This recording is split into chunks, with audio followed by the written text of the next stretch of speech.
Okay, so okay, it is recording. Okay, so I will now share my screen and we'll get started. Okay.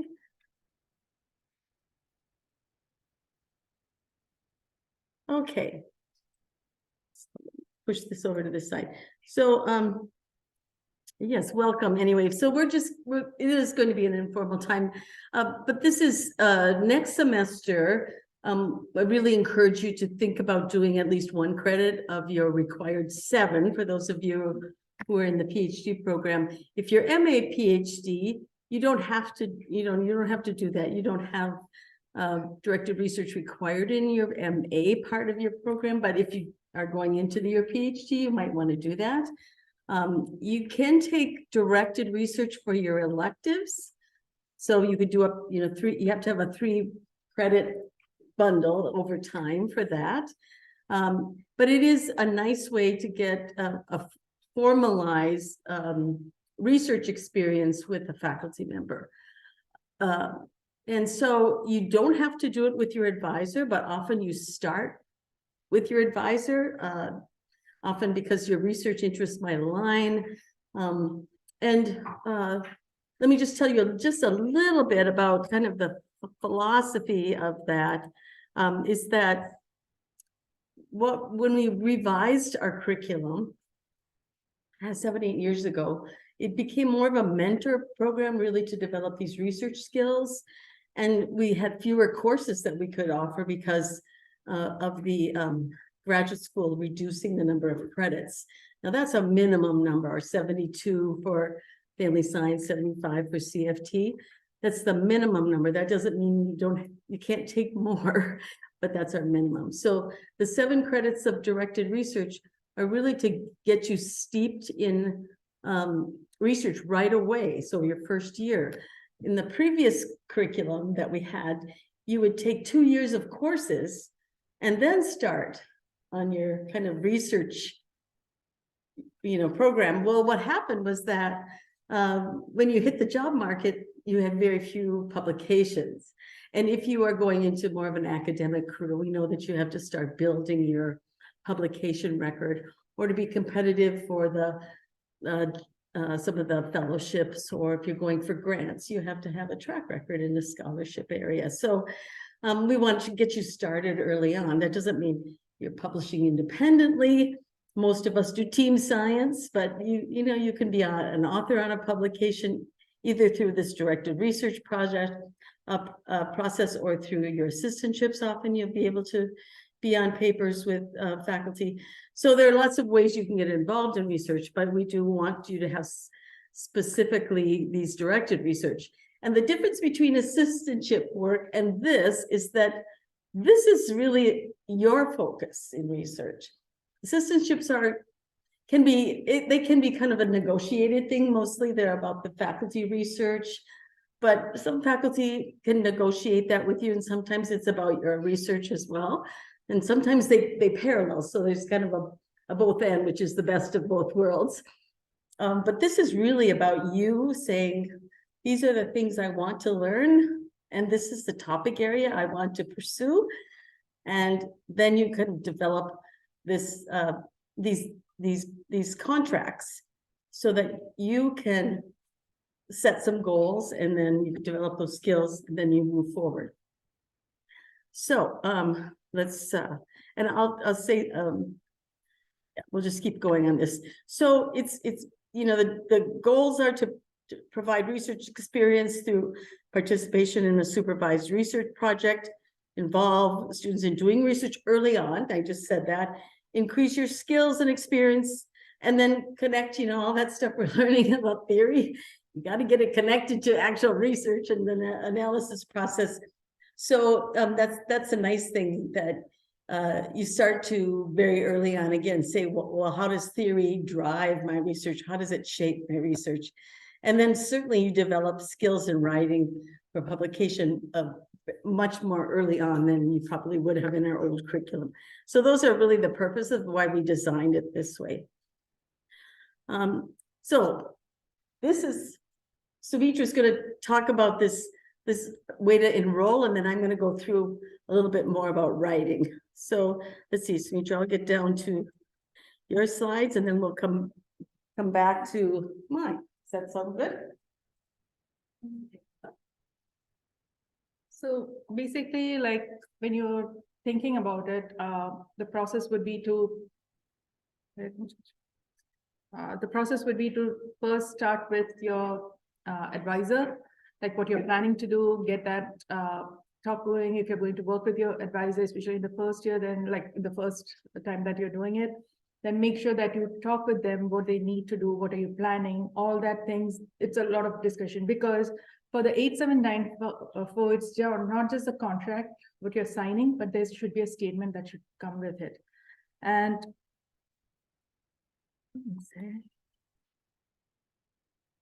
so basically, this is the contract that you will submit. So it has your name, ID, who would be your research supervisor. If it's not your advisor, if it's your advisor, put their name there. Then the year, which year you're doing it. And then the credits should come here, and then just circle or check whichever semester you're doing it. Now, you can do it sometimes, like it could be just for a semester, but then you may be planning a project which is like with your advisor, which would be a year long, like fall and spring. Then you can do it at a single go. You can do it for a year, but the thing would be like you have to register for classes in both the semesters. So you need to get a permission number. And this is the statement information which I've highlighted here. This is the second page. It can be 1 or 2 pages, but these are things that you should be discussing with your supervisor and your advisor about what needs to be done. The details, Cathy would be talking about it, but these should be good enough. So it shouldn't be just one line of basic things. If that happens, then I'll be sending it back to you saying that I need more information on that. So just let me reiterate, you can have a year-long project. It could be 1 credit in fall, 1 credit in spring, or you could have two. I mean, and I have seen, when you're, even 3 and 2 or 3 and 1, but it depends on how significant the project is, because you are expected to spend 15 hours per credit per week. So that has to be significant. 3 hours. I mean, 3 hours of credit per week. Yes, I'm sorry. So, oh yeah, 15 would be a little bit. I don't know where 15 came from. Oh my gosh, maybe it's because what I'm spending on certain things I'm doing right now. So 3 hours per credit per week. So if you do 3, so that would be 9 hours per week. That's a minimum. And if you do 3 credits, that's a lot of time that you're devoting to it. So realistically, 1 or 2 credits is probably what you can handle. And then you think about the feasibility, and we'll talk about that. But many students, think, I'm going to get, start a project and I'm going to publish, you send it out for publication in 1 semester. Probably not realistic. So think about it in 2 semesters. And then if you're going to start with your literature review and move through the data analysis, all that, I think a year makes a lot of sense on a project that you want to have a publishable paper on. So I think it makes a lot more sense to do it over, the course of 2 semesters, and really think about how, and even over, you can continue over the summer. That's not a problem. You don't do credits for it over the summer, but just think about what all that entails. And it takes, quite honestly, it takes time to get your feet under you about how long things take. Some of us are still not that great about that, but spend time with your advisor on that and see what's realistic. And then, as Sumitra said, 1 contract can go for both semesters, and you don't have to refile that. You just have to come back to her and say, I did this, contract, and now I need a new permission number. So she will reissue that. So just remember that. Or you can do a new, if you have to adjust, you might want to do a new, like a revised contract, because as we'll talk about in a little bit, you do get evaluated on what you put in there about what you're going to accomplish. That's how your grade is based. So it benefits you to be realistic about what you put in there. It's not only, you know, the quality of it, but it is what you say you are agreeing to complete in terms of a product. So basically, like things that I usually see is that, okay, so you have to have all these signatures here. So they have to go through all this. One of the things that I usually see is that it's too close to the registration that people think of doing it. So they don't have enough time to talk to the advisors or the supervisors. So this is something you can plan it out, like when you have your advisor meeting, like next year when you're planning to do it, what should be the things that you should plan for it now. During summer, a lot of faculty are on vacation. So if you're planning to do a directed research, make sure that you're giving them ample time to like work with them, or like they're available to see your statements and things like that.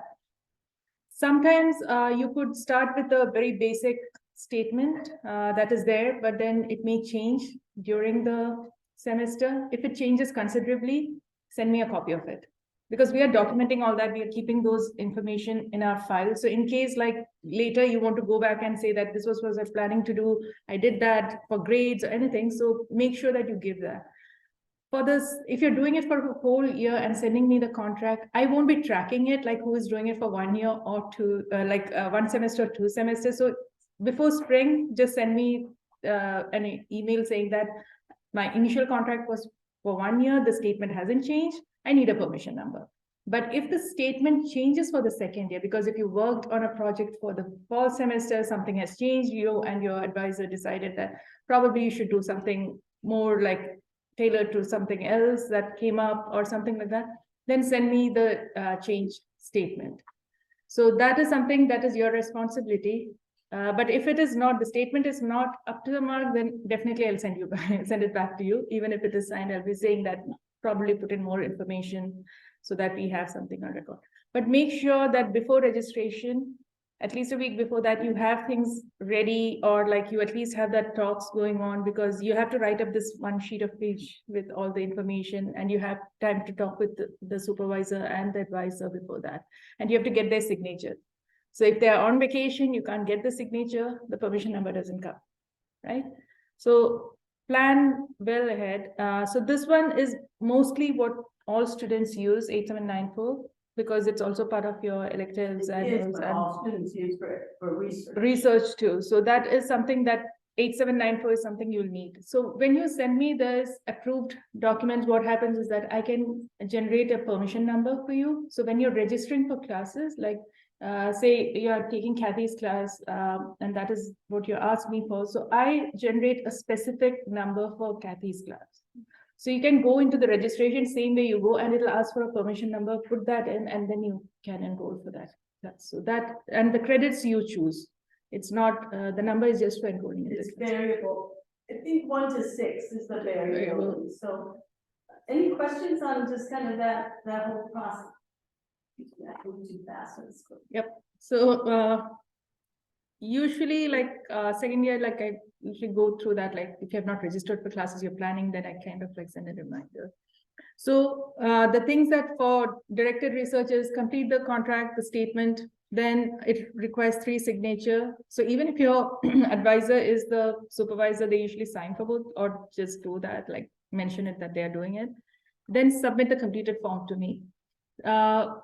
I would prefer an electronic copy, because that is what we are doing. PDFs, these are all fillable PDFs, so you can do electronic signature. In case you're printing it out and signing, or your faculty advisor is doing that, scan it and just send it to me, because it's much more quicker. And then you'll get the permission number from me. And these are the information that you can do 1 contract per semester. And maximum that, even if you're planning to do it for 4 semesters or 3 semesters, the academic year, like 1 academic year is the maximum that you can fill this contract for. So 2 semesters, that is the only thing you need to do. But every semester you should request for the permission number. It's not like I registered last year, can I use the same number? It won't let you then. And second is that thinking that automatically you will be registered for spring or another semester. So that is one. The second one is the independent directed study that you would see. There's a contract for that. That is a 1-page contract. So this is again used for like you can use it for electives basically, but this is more for the outreach and engagement if you're doing that. This is the other one is more connected with your research and oriented, but this is slightly outside of that, like you're looking at projects which are outside. And The I'll base. explain that more in detail, the difference between the two, so we won't go into all. Yeah, so this one, Different. you don't need, like you will need to check with the advisor before registering, like taking what you're planning to do, but then you need a faculty who you're working with. Can be your advisor, can be another person, but those are the two signatures that you need. If it's advisor, they can sign it if they're working with you, or if it is somebody else that you're working with, they need to sign. But there are usually two options, 5193 and 8193, but 8193 would be the one that you should sign up for. Again, fill out all this information. If you need credits for this, then you have to go and take AF, that grade, not SN. So that is another thing to keep in mind. And this is per semester. So this cannot be done for a whole year, like you can't send the contract for a whole year.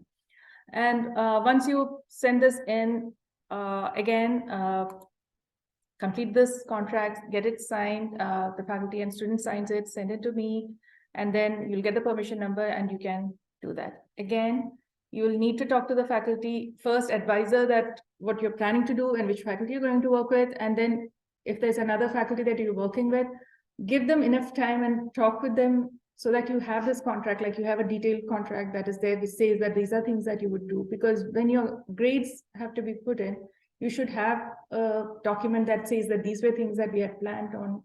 And these are the things that the deliverables are there. So it's much more easier. So you have everything on that paper.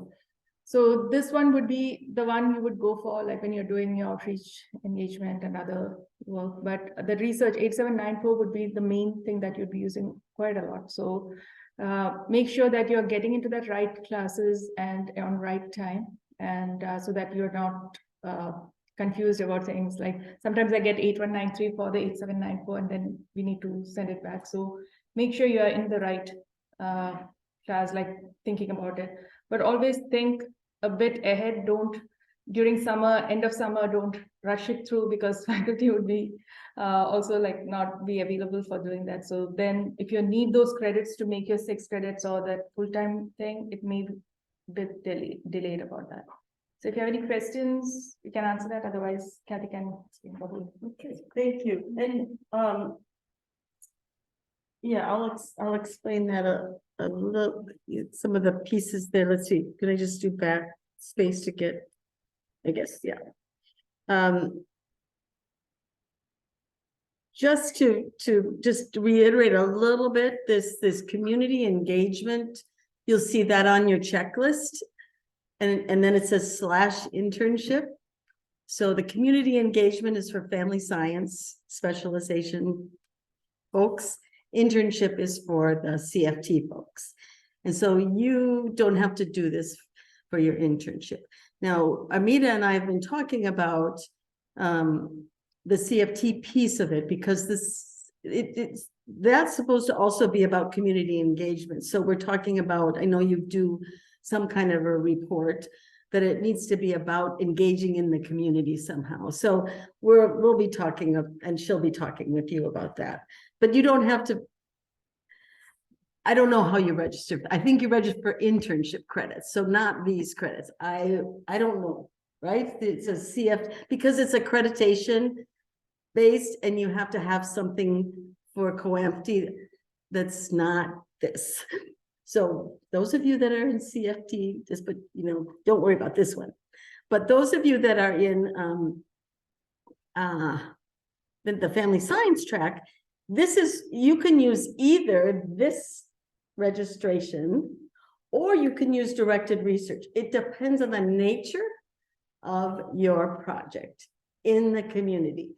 If you are doing community engaged research, for example, some of the students have worked with Ty on his CBPR kinds of work with the Native American communities. And they have signed up for community-based research. They're part of the data collection process and some of the, the analysis, but working directly in engagement with the community.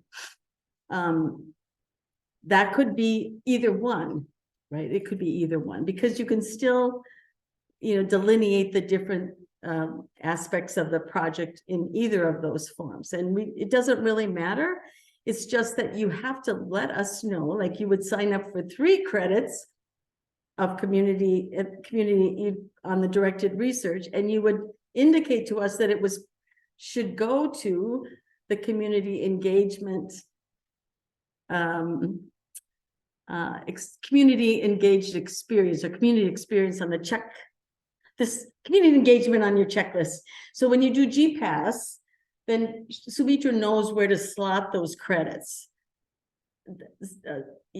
And this actually, on this form, I'm pointing to this form, this independent study, that actually has a place you can check that says this is for community engagement. So this one is probably the more straightforward one to use for that. So I guess I would encourage you to use this, but you can also, I don't know why, some faculty like you to do all the research pieces. I think it doesn't matter, but you can also do other things in this community engaged areas. For example, students have developed websites for that like amass resources for community-based organizations on, could be on suicide prevention or mental health tools or whatever, or they developed toolkits or developed policy briefs, things that use your expertise and that they contribute to the mission and the needs of a community-based organization. So you're partnering with them. It's about engaging in community. And that's really what this is all about. It's about using your skills as a scholar. So it's bringing your scholarship with the knowledge of the community. You're learning from them and contributing to them. So it's a mutually beneficial process. That's the engagement piece. You learn about needs and about their knowledge base and what their clients need. And then you bring what you have to their base, what the question they have. And then you create something, or you develop something, or you work with them to answer their questions or meet their needs. So there's a lot of things that can be done there. Trying to think of some of the other projects that I've known about.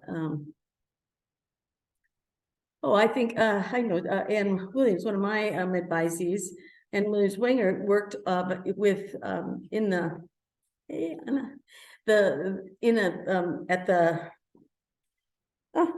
her research was on family support for families with someone with early onset psychosis.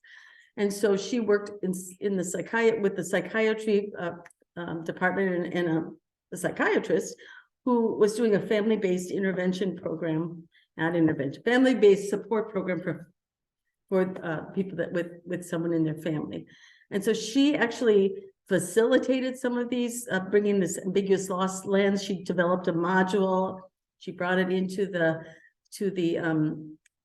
curriculum, and she ran the groups, and then she did some evaluation of it, and then she wrote up a report. So Piper, Dr. Myers-Kalos was her supervisor in this whole process, because this was outside of my expertise. I had to be her supervisor here to sign up for credits. So Ann and I would meet like every maybe 3 weeks, 4 weeks, and she would give me an update about what she was doing. And then I checked in with Piper, and we knew, so there was a check and balance between the two faculty. So I still had to give her the grade, but she wrote up a report about what she did, and that was submitted to me. And I got a sense from Piper about her fulfilling her contract. So you can do this with other faculty. You just have to have a really good contract, and it has to still have a faculty member supervising, like almost co-supervising, but some oversight here in the department, because you still have to sign up for grade in this department. We have to be a little bit careful because we want to make sure that we honor the contributions that another faculty member in another department who's not getting any credit for this makes. But I know Jerica Berg has done this for students. And they do it with directed research too. So it's not just this, but directed research. And what we want to do is when you do something like this, like if you're going to work on a research project with someone outside the department and you sign up for directed research credits, your advisor has the oversight and puts the grade in. We're putting a system in place so that when you finish that, if you could tell us, Sumitra or me, we will send a thank you note just to acknowledge that faculty member's contribution and for supporting our students, because at least there's that acknowledgement, and we haven't done that in the past. And I think it's important for us to document that our students are being supported kind of in a multidisciplinary fashion. So we want to also keep track about that. And maybe there's other ways that we can show our gratitude for them, like when, during their annual review process. It's nice to have at least a documentation from us that we, that we appreciate that. So we'll do that. Okay, so you can also, you can do directed study is also some things you can do, like a field kinds of things. You can also do library research if you want to do literature review just to get knowledge in a certain area.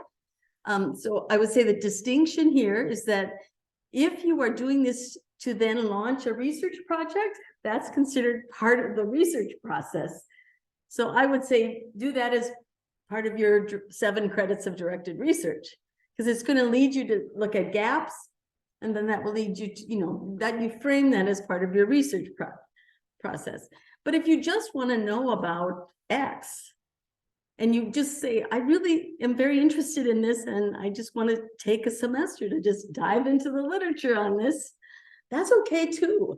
And you can create, this 1 credit directed research project, and you probably end up with a paper or something, or annotated bibliography that you develop, and that can be a directed research project. So you can get more creative, I think, in here. But if you're using it for research purposes, I would put it in the other category. So that's actually the directed, right? That's the directed. Okay, so I'm going to go back to the directed research, because I do want you to talk a little bit about the things that need to be included. And we have another document that we'll share access to this, to a folder that has all of these things in it, so you can access it, but we don't quite have that ready to go. We're trying to actually develop a Google resource folder, so when we have things to go, we'll, have you be able to access them in one spot. We haven't figured out where that connects on the website, so there's always the website is always a little challenge to figure out how to manage that. But probably the biggest thing is to really think about what you want to get out of this. And remember, you're in the driver's seat. So in that separate statement that Sumitra said has to be submitted, you want to identify your learning objectives. So just like, you see on a syllabus, the form the language takes is not so important, but what are their skills? So skills is one area.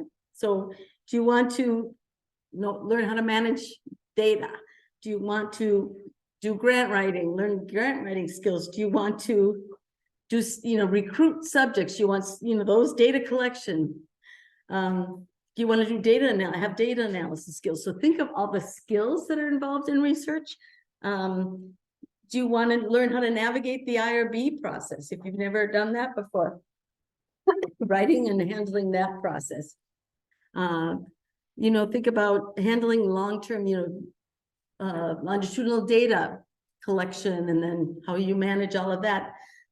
De-identifying data, think of all the things that we do in research processes, how to manage records. That's a big thing in a research area. And then learn to apply appropriate theory. That's a good one. All of these things, think about that. There may be also some skills related to dissemination. So writing, so that might be another part of the research process that you want to focus on. And so you might be preparing a manuscript for publication. You may be leading a team through this process or be part of a team. It doesn't really matter, but you could also just say, I want to improve my skills in academic writing.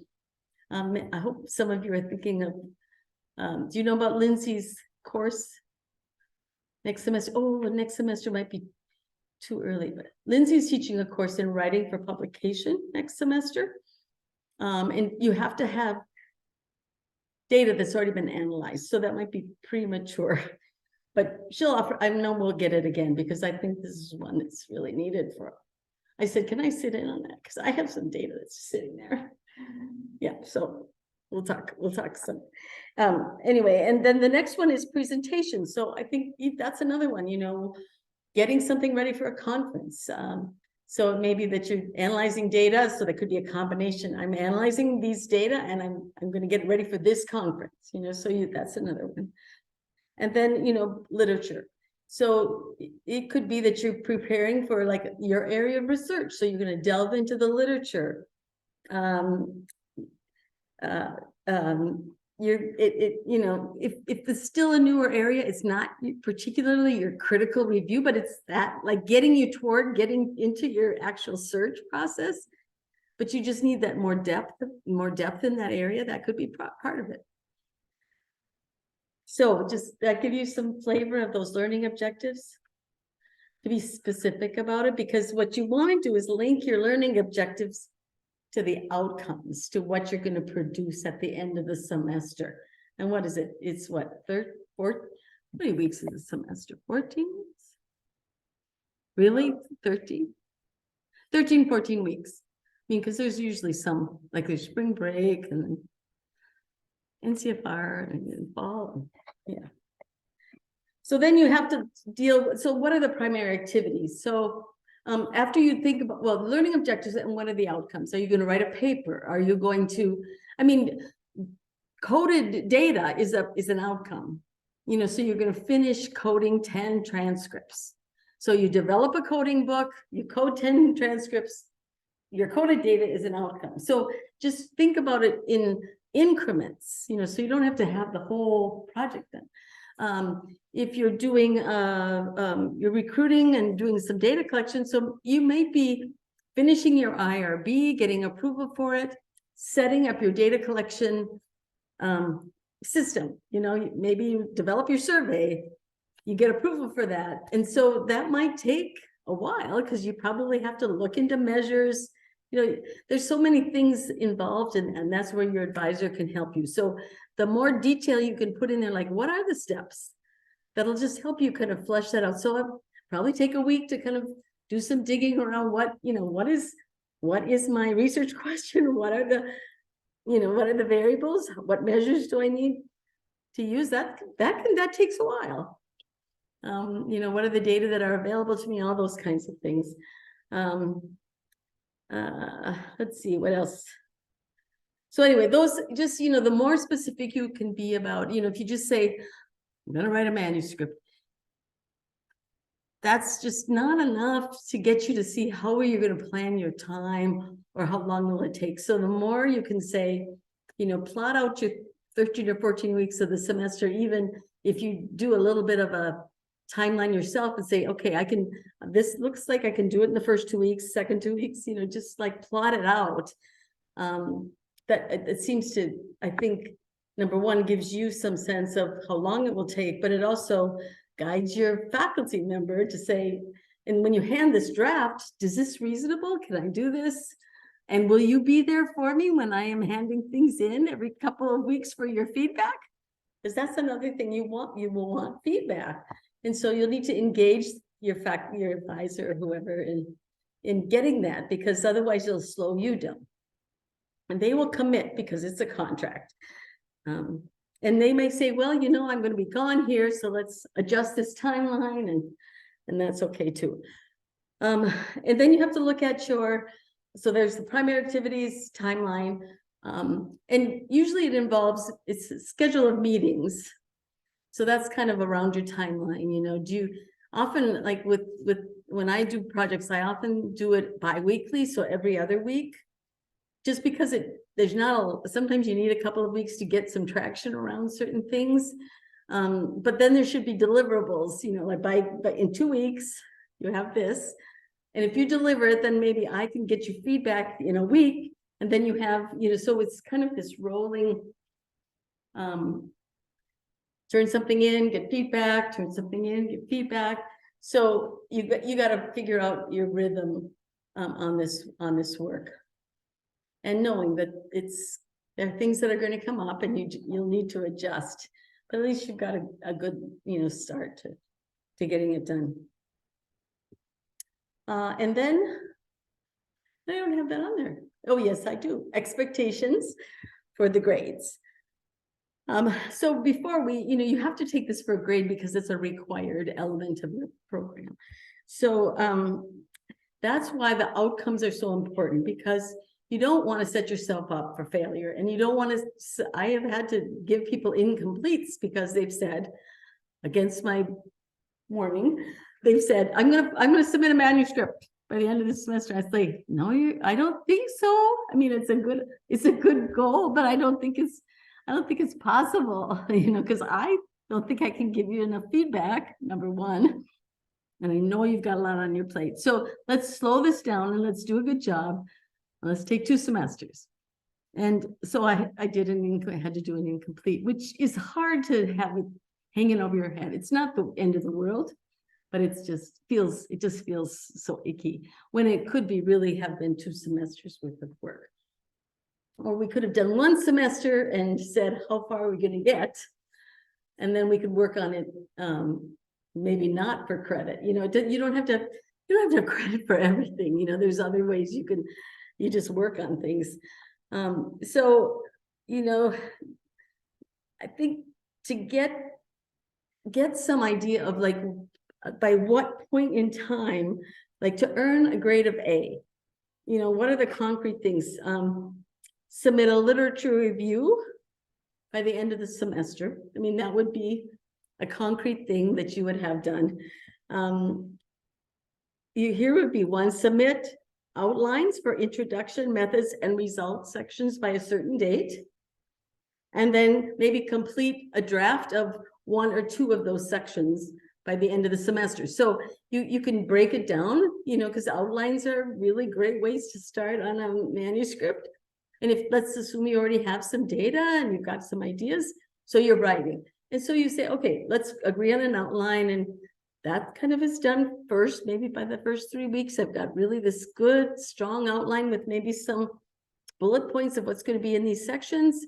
And then I will do a good solid draft of these specific sections. That doesn't mean you do the whole thing, but you've got really good sections. And you know how you write. I rarely say start with the introduction. I would also, often methods is a really good one, because you know what you did to collect your data and analyze your data. And that should, you know, be something that you've already probably kept good notes on. And maybe that methods and results, and then you can go back and, you know, do your maybe lit review, and then your intro, and then you wrap it all up in your discussion. However you see yourself writing a good paper, but plan that out. And there's some people will want you to have attendance at your research meetings. Some faculty feel that you know, they've maybe in the past have had people like cancel a lot, so they will say, you know, in order to get an A, you have to be at 90% of your research meetings, so they'll do that.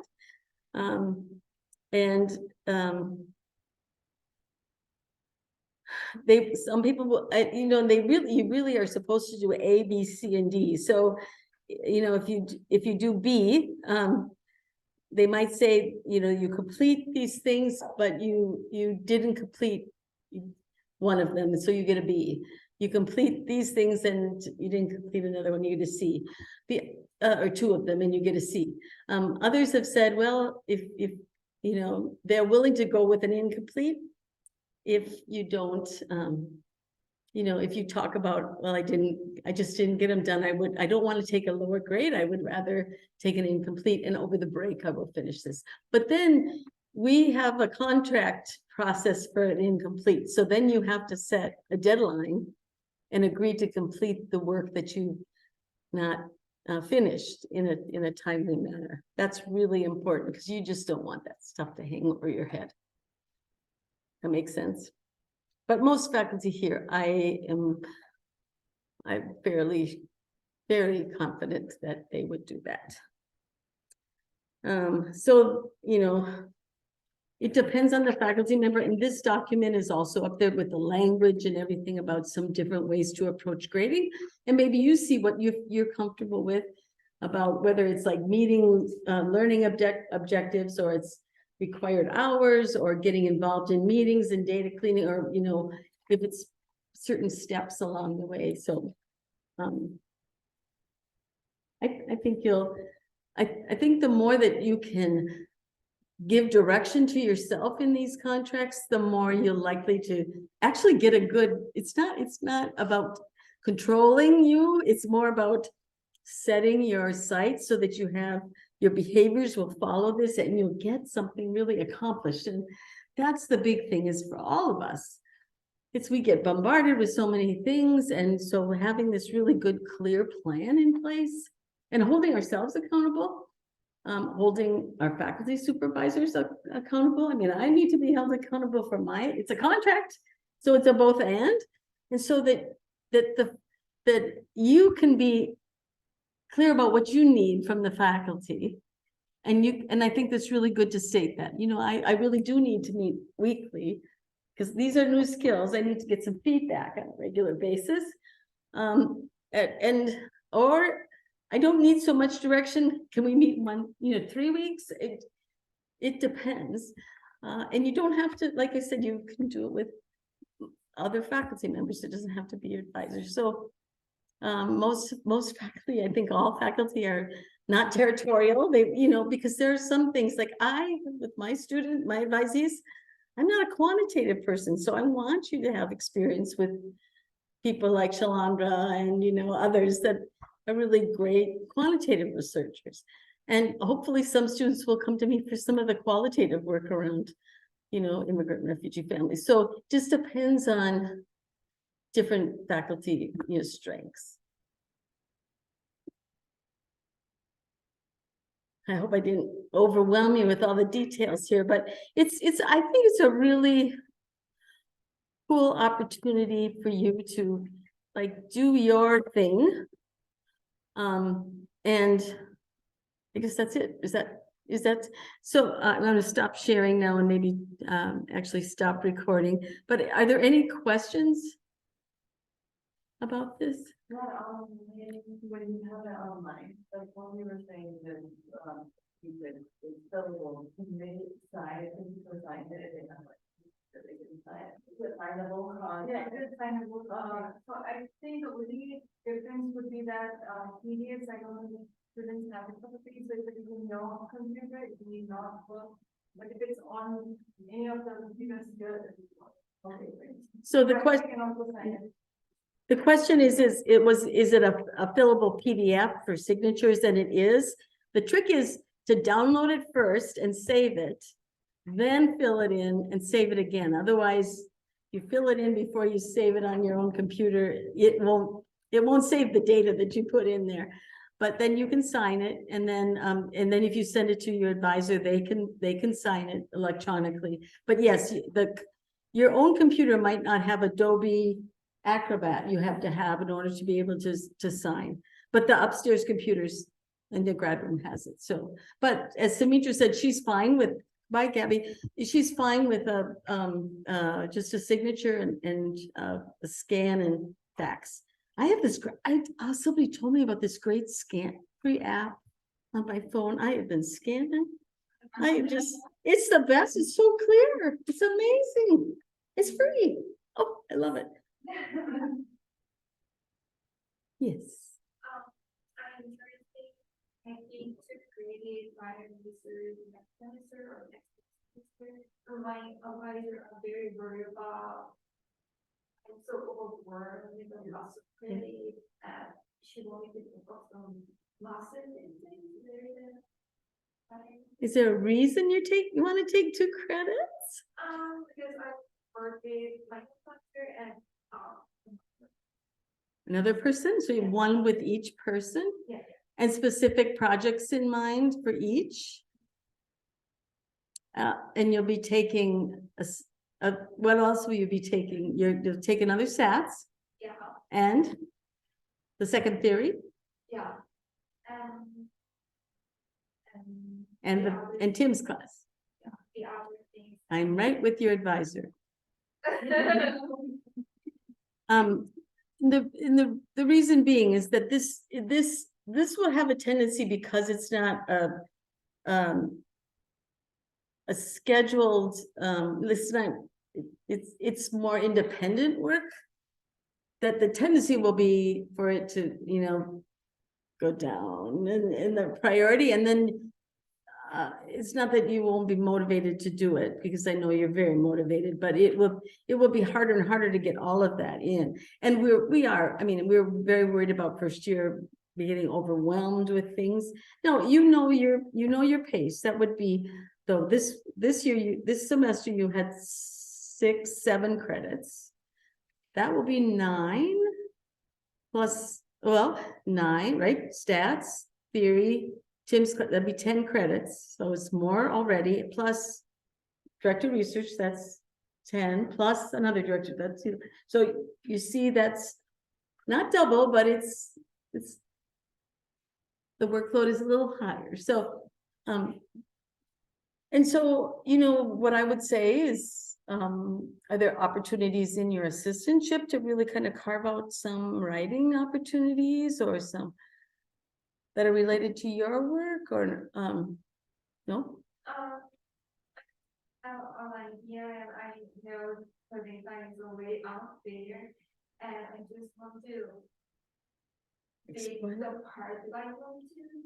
Yeah. So another option I think too is that you have summer funding, right? All of you have summer funding.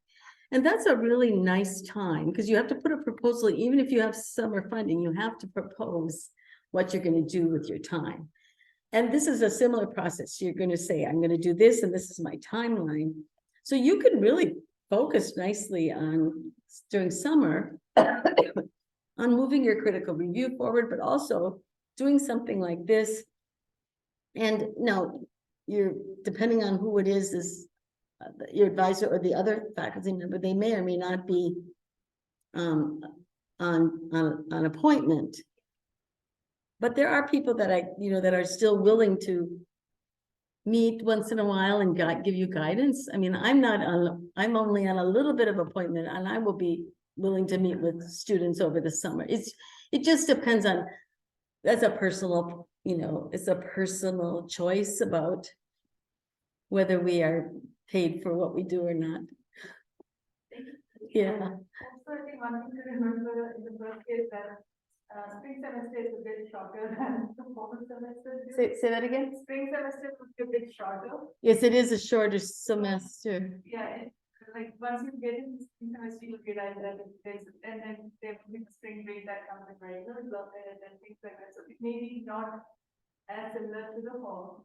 How many courses do you usually take in spring semester? How many courses do you usually take? How many what? Credits. Well, I think that's the typical is to do the second theory, the methods course plus the lab, that's 4 stats, so 3, 6, 9, 10, and then 1 credit of directed study or directed research. So that's 11. And then those of you that have, are doing clinical work, that's also, you're still in practicum, right? So it's especially for CFTers, it's heavy. I mean, it really is a heavy load. It does, I will tell you though, that I will tell you that the student, I always talk about, you come here and the fog just kind of settles in, right? Fall. And then slowly in the springtime, it goes like this. And pretty soon, like, oh, it's starting to lift, and you see now, I will take CFT this first year particularly is tough, because the demands on you with practicum and the hours in clinic is really heavy. But it does, as I put in that thing, December 21st, I start to look for the light to start improving outside. It takes a while, but I still look, and then it does, you say, oh my gosh, there's like a half an hour more light.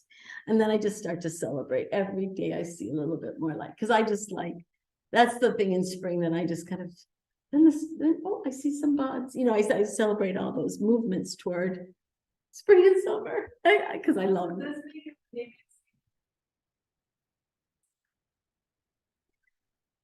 Yeah. Yes, Jeanette.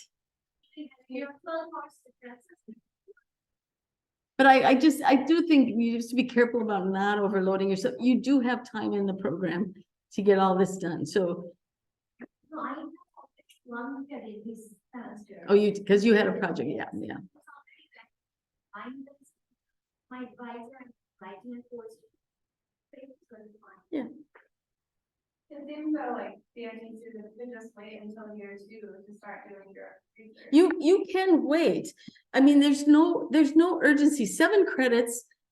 It can fit in, I mean, it can fit anywhere. You can take it all the way, I probably wouldn't put it with dissertation credits but you can take it anytime. Now, if you're going to apply for the, like the DDF, the doctoral dissertation fellowship, you have to be done with all your required coursework by like it's in February, but of the year that before your dissertation, you have to have your proposal done, you have to, but that's after your critical, after your prelim, after your proposal meeting. So you can do 2 credits, 3 credits, there are ways to do, yeah. And do you ever see students doing directed research work over the summer and just enrolling for a credit in fall or winter, but then be ready to work outside the semester? I think I'm just gonna stop recording here for a minute. Let's see, just a minute, let's see.